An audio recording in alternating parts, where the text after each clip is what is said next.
Justice Balvir Singh Chauhan. Justice Balvir Singh Chauhan का जितना जीवन प्रेरणादायक रहा है, उतना ही प्रेरक है। उनकी पारिवारिक विरासत उनका जीवन एक ऐसे परिवार में हुआ जहां सेवा, नेतृत्व और निष्ठा जीवन के मूल मंत्र रहे हैं। उनके दोनों भाई चौधरी वीरेंद्र सिंह, डॉक्टर यशवीर सिंह चौहान अपने अपने क्षेत्रों में ऊंचाइयों तक पहुंचे और समाज को दिशा देने वाले कार्य किए। चौधरी वीरेंद्र सिंह उत्तर प्रदेश की राजनीति के अडिंग स्तंभ माने जाते हैं। वे 6 बार विधायक, दूसरी बार एमएलसी, उत्तर प्रदेश सरकार में कैबिनेट मंत्री जैसे अहम पदों पर रह चुके हैं। सियासत में उनकी पकड़, राजनीतिक सूझबूझ और जनता से जुड़ाव उन्हें एक जननेता बनाता है। उनके ताऊजी चौधरी अजब सिंह पूर्व में विधायक भी रह चुके हैं। शामली जिले की राजनीति में उनकी भूमिका इतनी प्रभावशाली रही है कि उन्हें गुज्जर समाज का भीष्म पितामह कहा जाता है। उनका जीवन संघर्ष, सेवा और सत्ता से परे समाज के उत्थान के लिए समर्पित रहा है। वहीं दूसरे भाई डॉक्टर यशवीर सिंह चौहान ने सामाजिक प्रशासनिक सेवा के क्षेत्र में नाम कमाया। वे खादी ग्राम उद्योग बोर्ड के चेयरमैन के रूप में कार्य कर चुके हैं, जहां उन्होंने स्वदेशी आंदोलन और ग्रामीण रोजगार को बढ़ावा देने वाले महत्वपूर्ण कदम उठाए। उनके नेतृत्व में खादी को एक नई पहचान मिली और गांवों तक आत्मनिर्भरता की अलख जगी। तीनों भाइयों ने राजनीति, प्रशासन और न्यायपालिका तीनों क्षेत्र में असाधारण योगदान दिया है।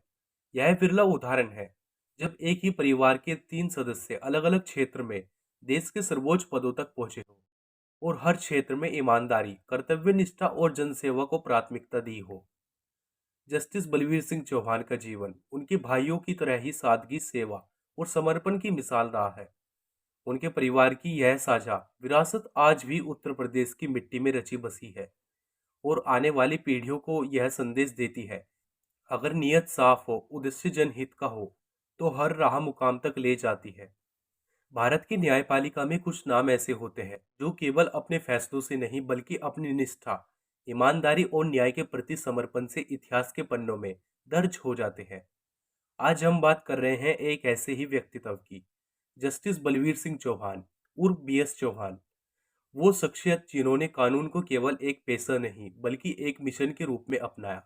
प्रारंभिक जीवन और शिक्षा। 2 जुलाई 1949 को जन्मे बलवीर सिंह चौहान का जीवन एक साधारण परिवेश से असाधारण ऊंचाइयों तक पहुंचने की मिसाल है। उत्तर प्रदेश के शामली जिले के जसाला गांव से आने वाले चौहान जी ने अपनी प्रारंभिक शिक्षा स्थानीय स्कूल में पूरी की। इसके बाद उन्होंने मेरठ यूनिवर्सिटी और फिर बनारस हिंदू विश्वविद्यालय से विधि की पढ़ाई की।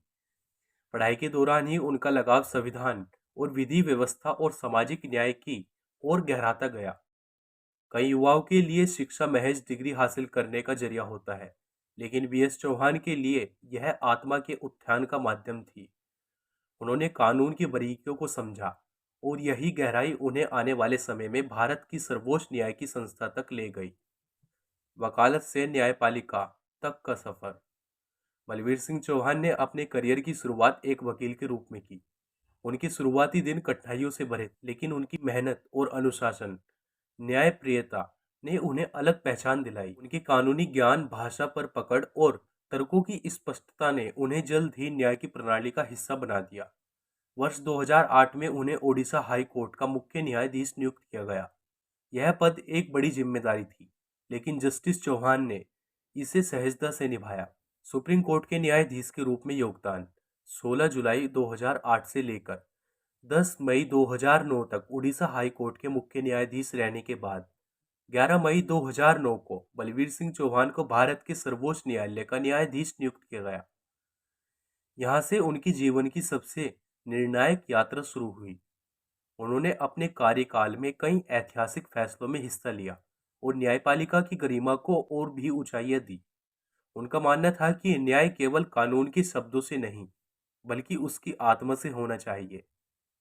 सुप्रीम कोर्ट में अपने 5 वर्षों के कार्यकाल में उन्होंने कानून के कई जटिल पहलुओं पर फैसला सुनाया, जिसमें सामाजिक न्याय, मानवाधिकार, पर्यावरण संरक्षण और शासन से जुड़े अहम मुद्दे शामिल रहे। न्यायिक आयोग और विशेष जिम्मेदारियां। 2014 में सुप्रीम कोर्ट से सेवानिवृत्त होने के बाद भी जस्टिस बीएस चौहान का योगदान थमा नहीं। उन्हें कावेरी जल विवाद न्यायाधिकरण का अध्यक्ष नियुक्त किया गया। जहां उन्होंने एक लंबे समय से चले आ रहे बहुराज्यीय जल विवाद को संतुलित दृष्टिकोण से देखने की कोशिश की। इसके अलावा उन्होंने भारत के 21वें विधि आयोग के अध्यक्ष के रूप में कार्य किया। इस भूमिका में उन्होंने कई महत्वपूर्ण विधि संशोधनों और सुझावों पर काम किया, जिससे देश की न्याय की प्रणाली को आधुनिक और अधिक सुलभ बनाया जा सके। साल 2020 में जब उत्तर प्रदेश में विकास दुबे एनकाउंटर केस ने देश का ध्यान आकर्षित किया, तब भारत सरकार ने जस्टिस BS चौहान को इस मामले की न्याय की जांच आयोग का अध्यक्ष नियुक्त किया।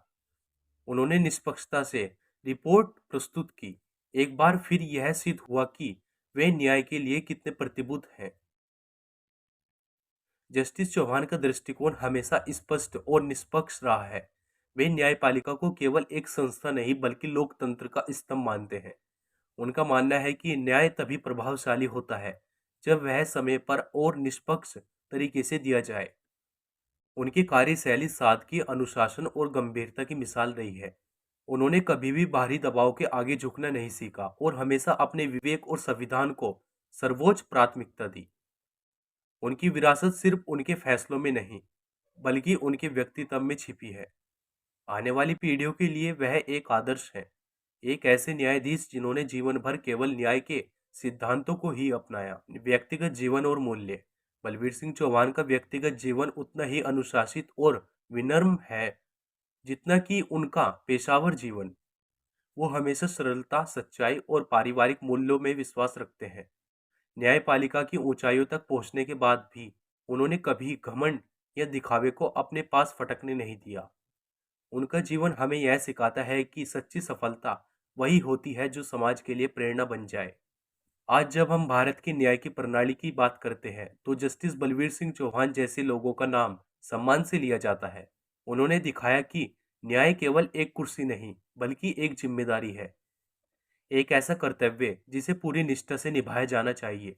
उनकी सोच, उनका समर्पण और उनके फैसले आने वाली पीढ़ियों के लिए प्रेरणा स्रोत बने रहेंगे। भारत की न्यायपालिका को उन पर गर्व है।